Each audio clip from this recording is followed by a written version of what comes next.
Professor Thomas I. Nathaniel is an internationally recognized neuroscientist, stroke researcher, and medical educator with extensive expertise in translational neuroscience, ischemic stroke, and medical neuroscience education. He currently serves as professor of biomedical sciences at the University of South Carolina School of Medicine, where he contributes significantly to neuroscience, teaching stroke research, and the development of innovative medical education strategies. His research focuses on ischemic stroke mechanisms, brain recovery, telestroke system, computational approaches for clinical diagnosis, and neuroscience education. Professor Nathaniel has received numerous prestigious awards and recognition. A distinguished scholar and mentor, he serves on several international editorial boards and professional bodies, including the World Stroke Organization, Society for Neuroscience, and the International Behavioral Neuroscience Society. He is also actively involved in stroke awareness initiatives and mentorship programs for emerging scientists and clinicians. Today, he's going to be taking the lecture titled Translational Neuroscience in Stroke, from Mechanisms to Brain Health and Recovery. Please, with a warm reception, join me welcome Professor Thomas Nathaniel.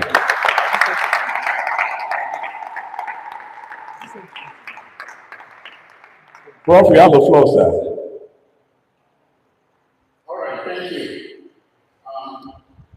I really want to apologize for not being able to come in person.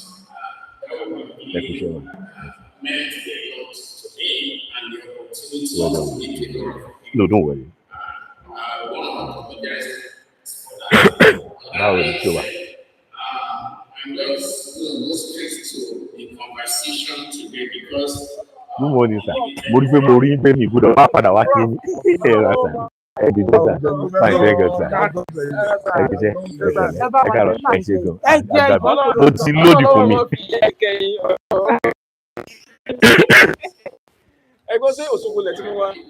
Òṣogbo mò ń gbé. Àwọn onípele wo bí? Kí ló dé?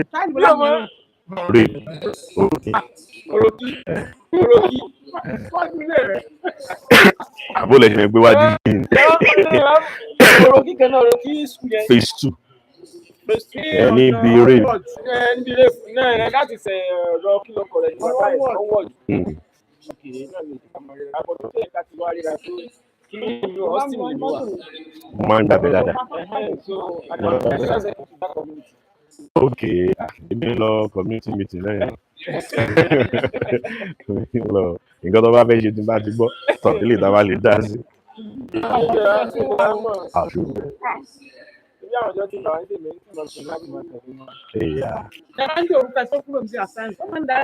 Ẹnu ń gbà mí mo máa ń sùn, ẹ̀fẹ̀ gbà mí mo ń sùn.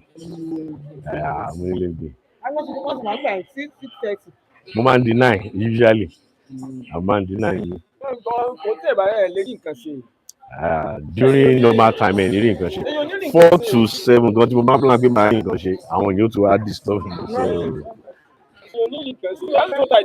most times tí n bá ti wà nínú Ògbómọ̀ṣọ́ máa di 8-9 ìgbà tá a rí owó gan gbọ̀ngàn lẹ́gbẹ̀ẹ́ tètè máa ń sá yóò rà lè sọ.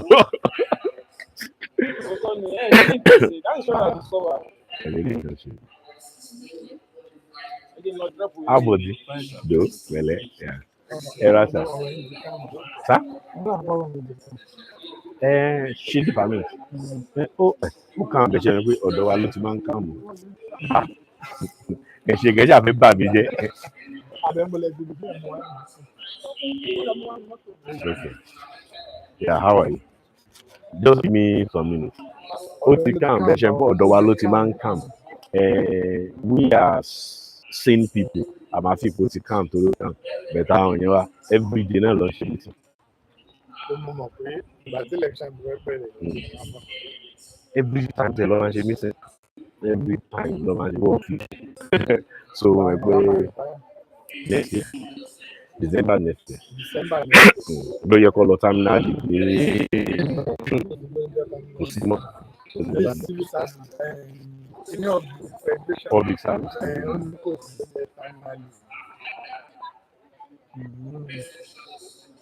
So you can go for it. He can, yeah, marketing school master. Ọ̀rọ̀ wa complex lẹ́mi o, àwọn làwọn comment kan tí mi lè máa ṣe.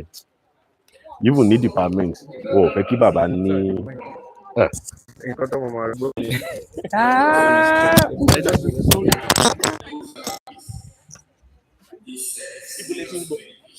Stream YouTube. Àwọn tó ń stream àwọn. Ó di bí chip sí mi lára. Hope it didn't spoil. Àwọn tí.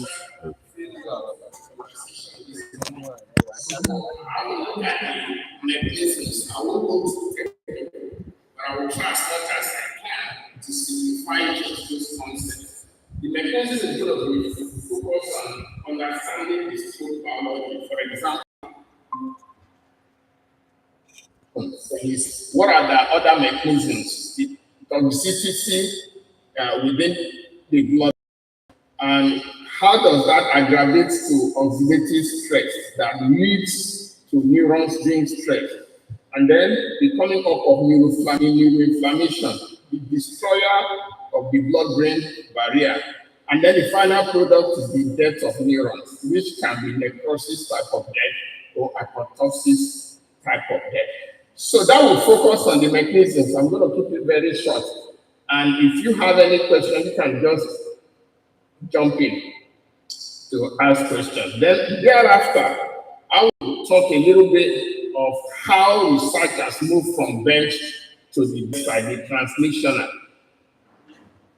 And then now we'll bring in some of the studies we've done in my group to control health and the respiratory mechanism. So the broad concept is going to focus on the data outcomes, insights that can drive a better treatment outcome.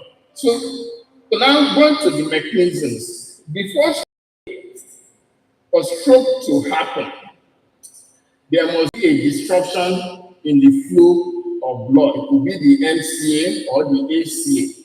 The MCA is the middle cerebral artery, and then the ACA is the one that controls the lower extremities, while the MCA controls the upper extremities. So what happens once there's a disruption in the flow of blood? Then you have a loss of oxygen demand and supply. The concept of demand and supply comes in. The brain is not receiving enough oxygen and is not also producing enough for the neurons to survive.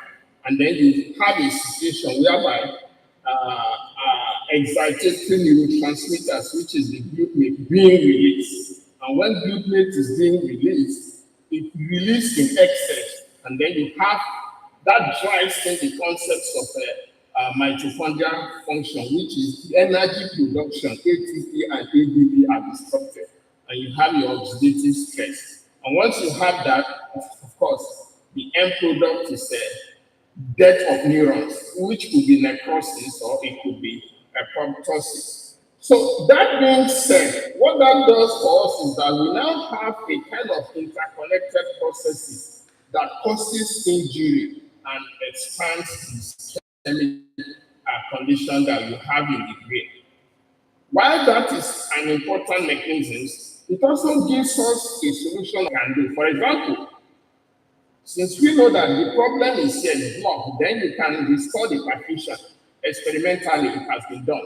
Since we know that excess glutamate is released, so what can you do? You reduce it, you block the glutamate from being released. Since we know that there is a situation with oxidative stress, then you can reduce that. And if you do that, you can prevent the cell death rate. That's a common sense approach, which a lot of people have jumped into from experimental point of view. Try to address each of these concepts in different ways. So even if you address this concept, then we have a new problem. And the problem is what is called the neuroinflammation in stroke. So even if you solve the previous points I have just raised, then you have another serious one. And that's where the immune system is being compromised. Right? How? Exactly with the activation of microglia. And once you activate maton, and this is really big. And once you have the cytokine storm, then you have the destruction of the blood-brain barrier. So that being said, that also opens a kind of therapeutic window that, okay, if you have this situation, what you can do is to experiment. Then you also know that there's going to be amplification of the cytostorm. So what you can do is to modulate it either from pharmacological point of view. And then you also know that there's going to be the destruction of the blood-brain barrier. So you can actually inhibit that. The net result is that you can protect any of this, or if you cannot do that successfully, then you have the neuronal death, the swelling, then the bursting of the blood vessels that results in hemorrhagic transformation, and the outcome is poor. So having said that, which means we now have series of targets to really work on, and one of them is you can preserve the neurons to limit the injury. You can suppress inflammation to limit secondary injury. And then you can try to maintain brain energy demand and supply to the process of homeostasis. And even in common sense, in the concept is that you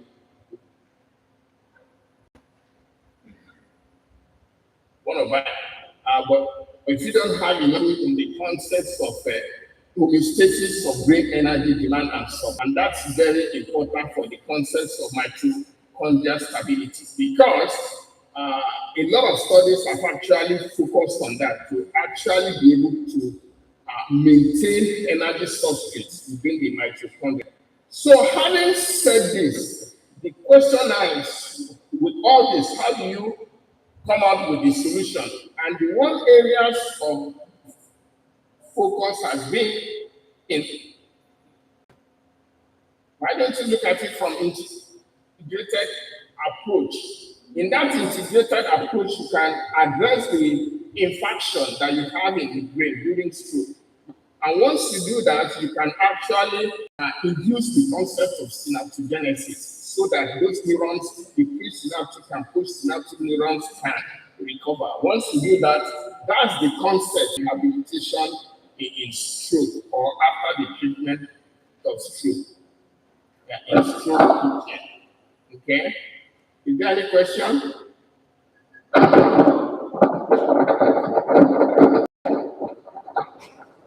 Somebody asked me a question. Yeah.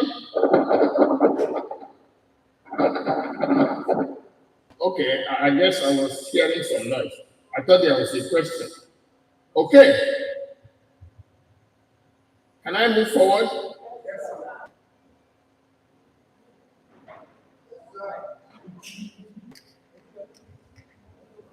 All right, thank you. The problem, we've talked about strategies, proposed strategies. So we've talked about proposed solutions, including the integrated approach. So the new way forward is the concept of precision models. Why? Because all the clinical trials in stroke, 90% of them have failed to translate from animal studies to human studies. Why? Because there is the pathophysiological differences in animal research and human research. Number two, human beings are not the same thing as rats. And I really want to point this out. One of the studies I've done in the past about stroke, I used rabbits, induced strokes in the club of the MCA, and then I had the opportunity to actually move to the state of Alaska in the US. I'm sure some of you must have known about Alaska. It's one of the coldest places in the US. So it turns out that people in Alaska, their blood vessels, the diameter of the MC is very, very small compared to people in other parts of the US because they've been living in cold area. Alaska is really very, very cold. As cold as your deep freezer. You put your hand in your deep freezer. That's how Alaska is cold. So most people there are prone to stroke. That was actually the rationale going here. But I did not work with their lifestyles. I worked with this animal model, which is called the Arctic ground squirrel. And one unique thing about Arctic ground squirrel is that they hibernate. So I was looking at the concepts of hibernation, how it could be translated to for the treatment of stroke. Why? Because during hibernation, neurons are not firing in the animals. The EKG is zero. The heart rate is zero. So it's as good as they are dead. And then they come back to life intermittently every 1 or 2 weeks. I was trying to explore how could these animals die and then come back to life. If we know the mechanisms that was associated with that, then we could then solve the stroke problem. So I worked on that for several years. And then I also worked on the naked mole rats. The naked mole rat is the oldest student. It's about 26 years. You find most of them in South Africa. And one thing about naked mole rats is that they can survive hypoxia. Remember, one of the fundamental problems of stroke is that once the blood vessels are blocked, so neurons do not receive oxygen. They are subjected to hypoxic condition. So, and the naked mole rat lives under the soil. My theory then is if you can know how these animals survive extreme hypoxic condition, take care of that in the brain of stroke. The bigger point is that most of these animal studies do not translate to human studies. Why? Because of differences in pathophysiological activities. So then how do we move forward? So one of the way of moving forward is one, to look at better models that reflect process for using different models. And number three, biomarkers. And then we look at better. My group has published over 70 paper in transferring metabolomics and etc. So having said that, how again do we actually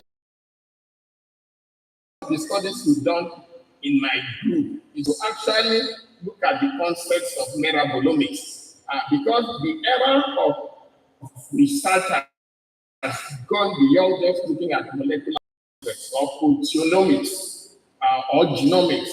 People have actually moved to metabolomics. Why metabolomics? Because if you look at metabolomics, you are basically looking at all the metabolites that goes up when there is stroke, and then you can know the ones to regulate.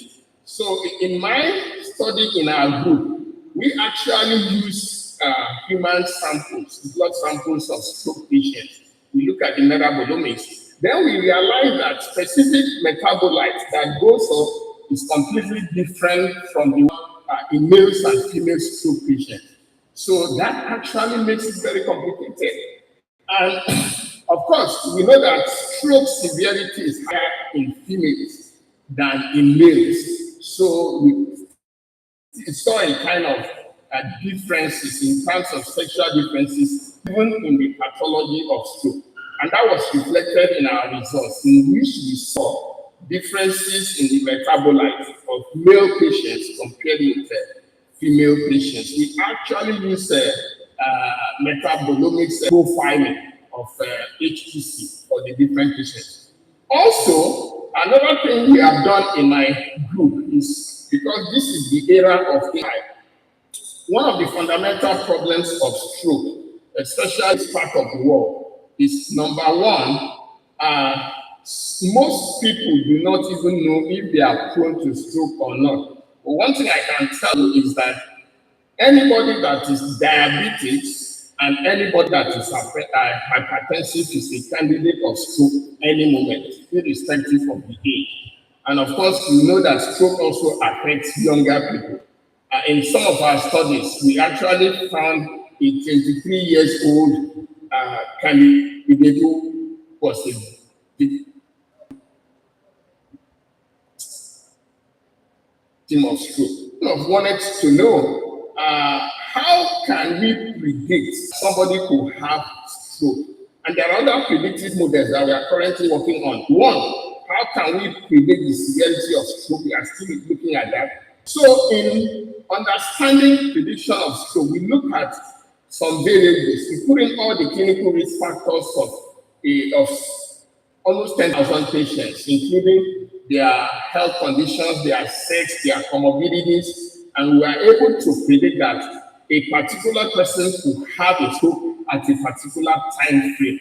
We were able to narrow it within months, but we were not able to narrow it within weeks or days. But predicting stroke for somebody within months, I think it's a high level of accuracy based on the machine learning tools that we have actually done. So the other areas we've also looked into is okay, what exactly are the disparity white people, male and female, people with different geographical distributions in Africa, in Asia, in Europe, in the Gulf states. So we are doing a global mapping to really see those differences.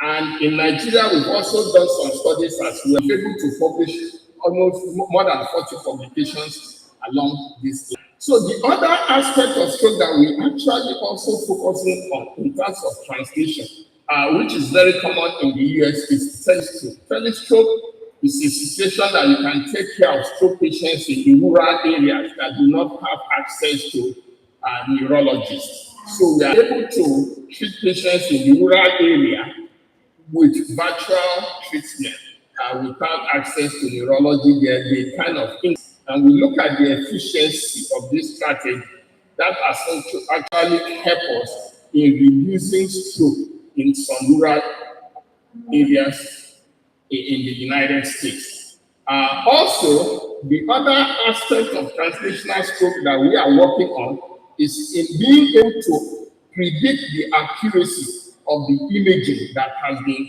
done, or either the MRI in the brain of a stroke patient, to actually predict the accurate size and the particular blood vessels that are being destroyed. The studies we've done in being able to identify the region of ischemic penumbra that is associated with the destruction of a specific blood vessel. We use deep feature-driven machine learning model to actually be able to do this accurate prediction. So the future for stroke here, from all the studies we've done, and I want to say in most of our studies in stroke, we've produced over 140 publications in those different areas, from stroke biology, AI, precision. So we come to realize that the future for stroke research is based on precision medicine, identifying accurate biomarkers from an economic point of view, and then using AI to drive the message forward. So the take-home message here is translational is the key to solving stroke problem, especially in this part of the world. And the mechanisms will also inform the type of therapy that is going to be used. And my advice and suggestion is always to try to prevent before you have stroke. And the good news about stroke is it's one of those diseases actually prevent. Because once you have it, especially in this part of the world, it's always very difficult. I'm just going to stop here and take some questions.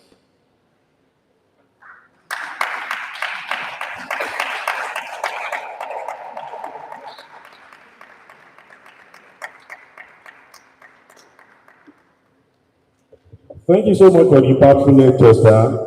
We're grateful. Do we have questions? Questions, please. Are you saying you know everything he said, or you did not get it? Which of them? Where's Dr. Adenike? He's always stimulating questions. I'm sure once he starts. But online can send it to the chat box. Those online can kindly send their questions to the chat box. We'll collect them and address.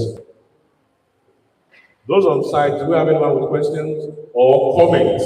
You might want to address one of few things Prof has said or you want to share your experience.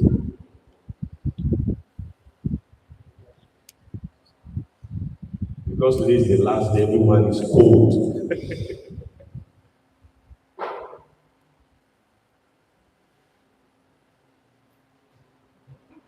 You have questions on the chat box.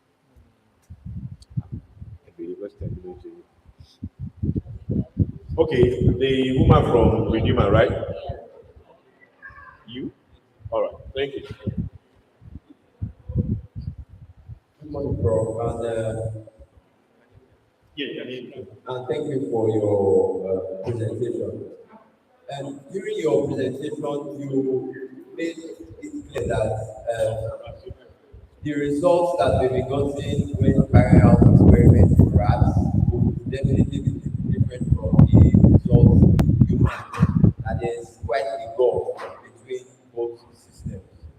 And you also in your presentation made mention of machine learning and AI as a modern means of enhancing research.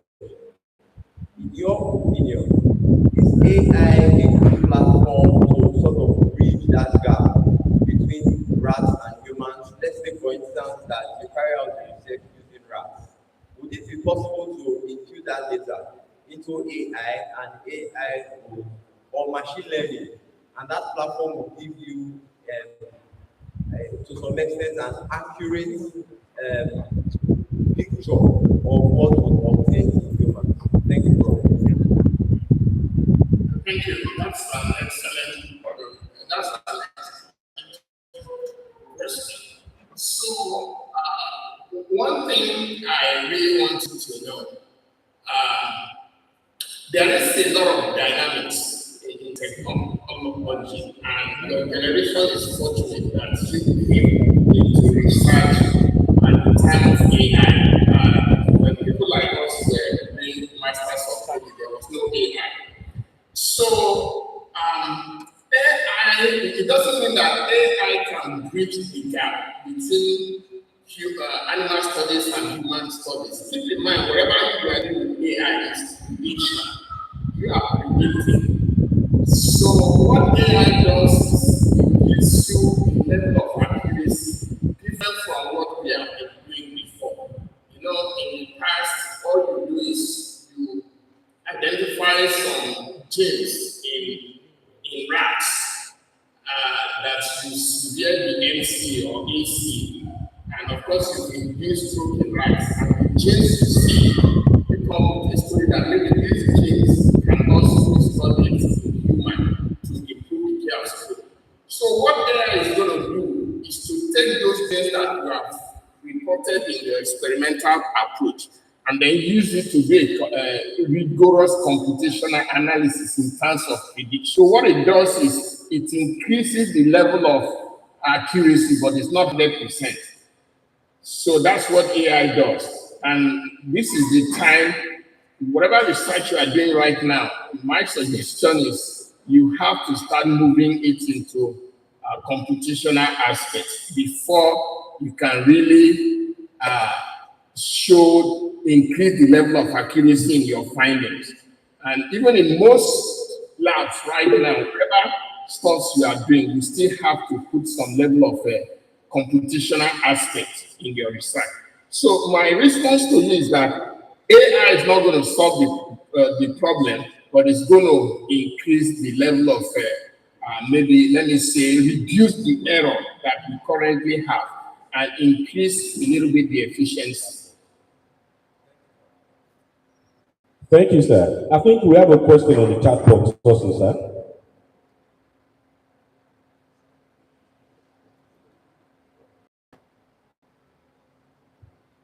Thank you for the response, sir. I think we can pick the question on the chat box before the next question from.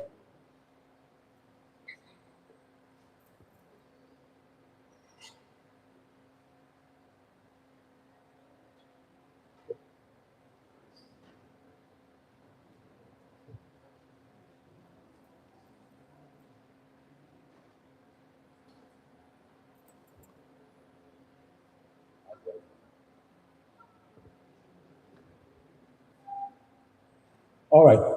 Can I read the question from here, sir? The one on the chat box. All right, sir. Okay, go ahead. Thank you very much for the excellent teaching, sir. I have some questions, sir. For those interested in doing extensive research work like this, how do we start and get into it? How do we move from animal studies to human or clinical studies, since there is a significant difference between humans and animals? Well, I started my research with animal studies. Actually, I started my research with invertebrates. I started my research with fish. Then I moved to rats. And then from rats, I moved to the naked mole rats. I moved to the ground squirrel. And then at some point, I realized that I have to step things up. My training was basically doing a lot of behavioral stuff and doing some molecular stuff, but at some point I realized I have to step things up. This era of yours is an era where you have to move wherever you are going to a little bit more competition to be able to step things up a little bit. So even if you are doing some animal research, you still have to bring some competition aspects into animal research for more validity. It's different from you just running some behavioral experiments and doing some basic analysis. Nobody will take you serious. So whatever type of research you are doing, you have to make it a little bit more rigorous. And in my own case, once I was doing animal research, and then I decided to start testing this with humans. I collected blood samples of patients. That was the step forward. And in this part of the world, you actually have access to these patients that we have over here. So whatever you've done in animals, why don't you try it in lots of stool patients? We are looking at some genes in animals. If you have access to stool patients, why don't you look for the same genes if they are in those patients? And then that is the step forward that you can start moving to translational research in your research. Thank you for the response, sir. We have a few questions from here. Dr. Adenigan, your question, please. Thank you, Prof. Sir. The question I want to ask also relates to what you said. Maybe I want you to assist us in when we do animal study. Now there is a gap between the human as a case study now. Correlate the results that we are getting from the human. You don't have the stage of, let's say, clinical, all those stages, three stages we are going to go before we say the result. I mean, the experiment we do it also. But my question really is that how do we, I mean, how do I put it? Bridge the gap of the animal result we are getting. Especially, let's say we use a rat as a case study now. We now want to translate the result of we get from the rat to the human now. And we know that there is a gap between the animal and the human. And in addition to that, we also have the regional differences, the range of the regional, some people that are in the Africa, some that are in the Europe, some that. So how do we now correlate that? Because what I understand that when some people get trained, maybe they have run, when they now come to Nigeria as a case study, they say they have to do certain training in Nigeria before they can kill into the Nigerian system. That is my own challenge. You know, I lost track of the question. Can you please rephrase it? Are you talking how to we correlate animal results with humans? Yes, yes, sir. Yes, sir. Exactly. You see, I really have to say this. In neuroscience research, behavioral research, and molecular research, one of the areas that you can do some basic analysis and expect your result to be published in a high-profile journal, because people have gone beyond that. So if you really want to relate animal research to human research, correlation would be a weak statistical tool to use. So people are now moving to prediction, and that is where AI comes in. So my suggestion is that whatever you've been doing for many years in terms of running correlation analysis, you have to move up a little bit. And in moving up a little bit, you have to start thinking that even though this is your result, how do you use it to predict something?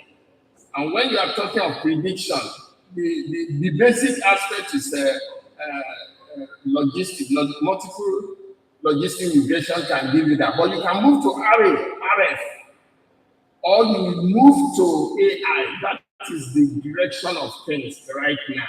If you really want to step things up a little bit, you have to get out of the comfort zone that you are currently in.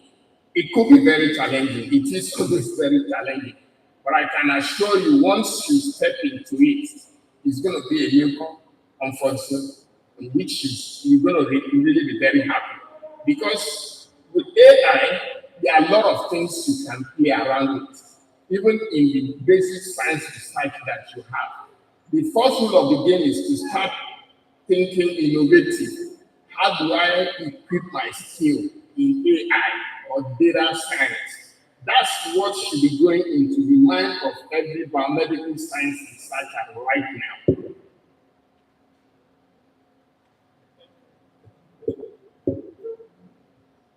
Thank you very much for the answer, and thank you very much for your wonderful presentation. My name is Moses, and I have a question here, and I'll start by making this comment. In Africa, we are blessed in the sense that if someone has a stroke in Africa, we often decide and we choose the use of herbal and traditional medicine. It's totally management of stroke or possibly taking the stroke patient to religion that such as pastors and above. So I would like to say, what is your own opinion on this approach, and how can you bridge the gap, sir? Thank you very much, sir. Did you get the question, Bob? Yeah, I did not hear that very well. I wanted to check if the question is in the chat box. I'm not sure I heard that question very well. No, it's not in the chat box. It will recast now. Just make it brief. Can you type it in the chat box so that I can get the question better? Sorry, sir. My question is, the use of traditional medicine and religious leaders in the treatment of stroke. What is your own opinion, sir? And how can we bridge this gap? Thank you very much. Is it talking about treatment of stroke, right?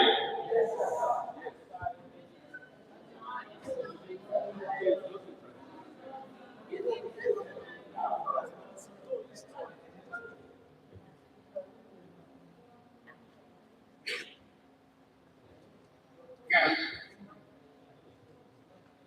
He's Is talking it about, asking a question about how stroke can be treated international level? Is that correct? Or you can type the question in the chat message. What the question is about is the role of traditional African medicine in the management. Oh, okay. And then The role of traditional African medicine and the role of traditional African medicine in the treatment of stroke. Yes, and also the role of religious leaders taking a stroke patient Oh, to church, similar places. Thank you. The role of traditional medicine in the treatment of stroke and the role of religious leaders in the treatment of stroke, right? Well, I don't think I know the answer to the first question of the role of traditional medicine in the treatment of stroke. Because what I can tell you about stroke is that it's a scientific, it's a clinical problem, and we know how the problem originates. Simply the blood vessels, either the MC or branching blood vessels are blocked. If they are blocked, then you have to remove the clot. So I don't know of any traditional medicine that can do that. But what I do know is that the only approved medication is TPA, which is tissue plasminogen activator, and it functions by removing the clot. It's a pharmacological buster. It bursts the clot. And even with that, there are very few patients that are qualified to take it. And that medication has to be given within 4.5 hours of onset of stroke. If it goes above 4.5 hours, maximum is 6.5 hours, the medication doesn't work any longer.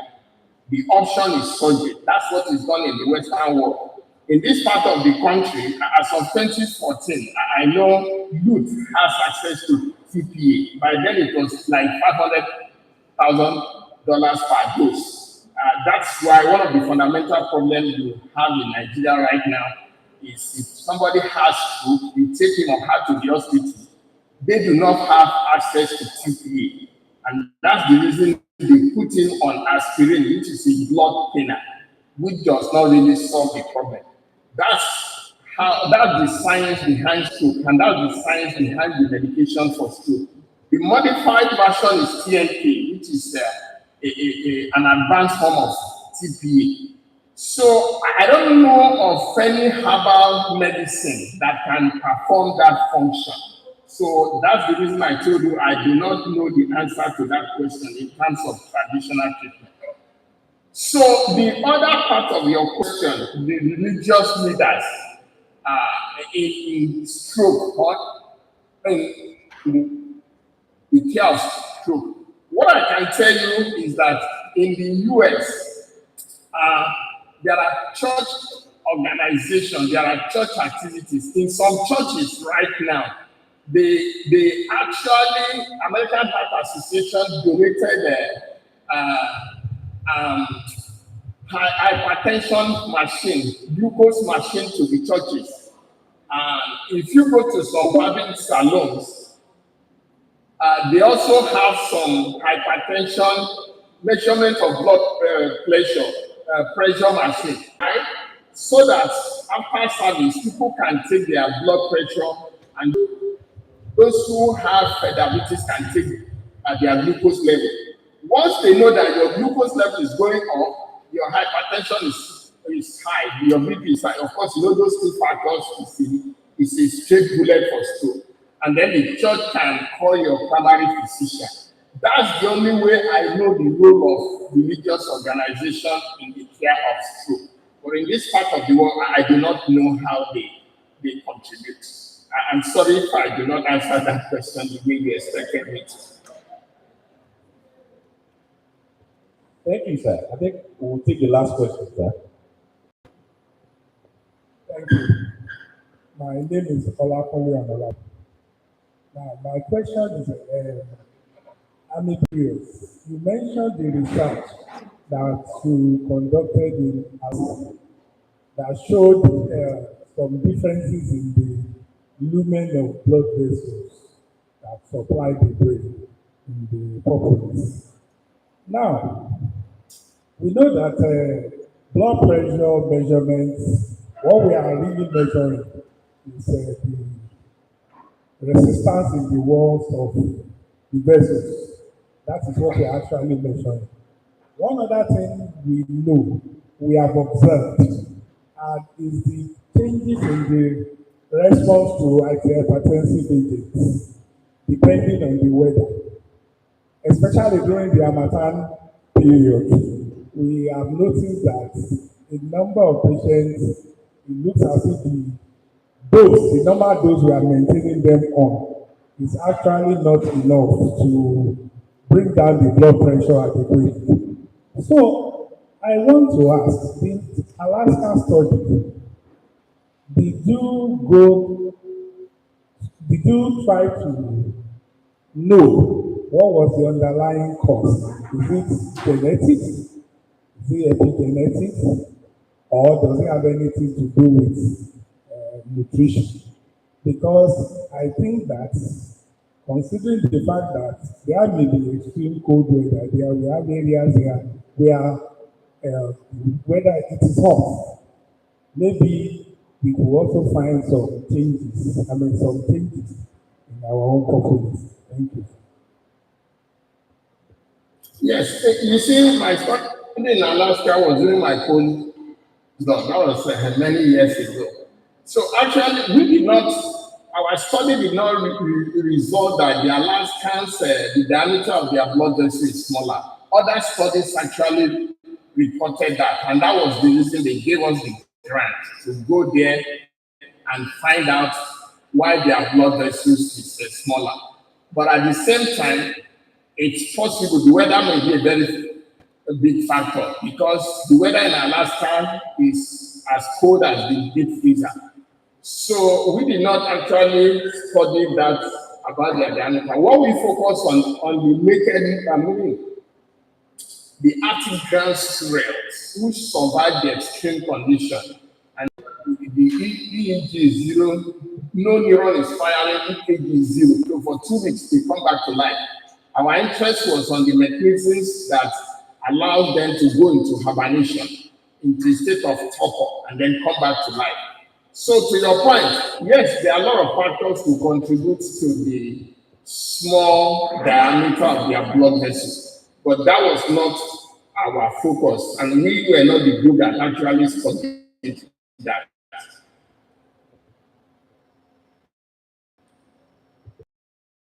For the impactful lecture and your responses to our questions. We are grateful, sir.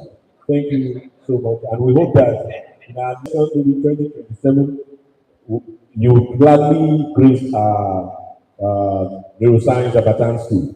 Thank you so much, sir. Let us also say thank you to Prof. Thank you, everybody. In 2027, if you invite me in an early time enough, I can schedule my time to be in Kumosho. The time is what really matters. And thank you, everybody, for the opportunity.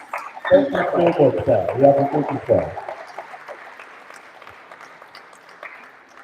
Before we go to the next thing we have in our program, we would want everybody to come out and take some photographs, please.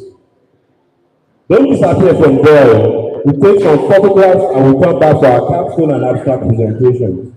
Thank you.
Yeah.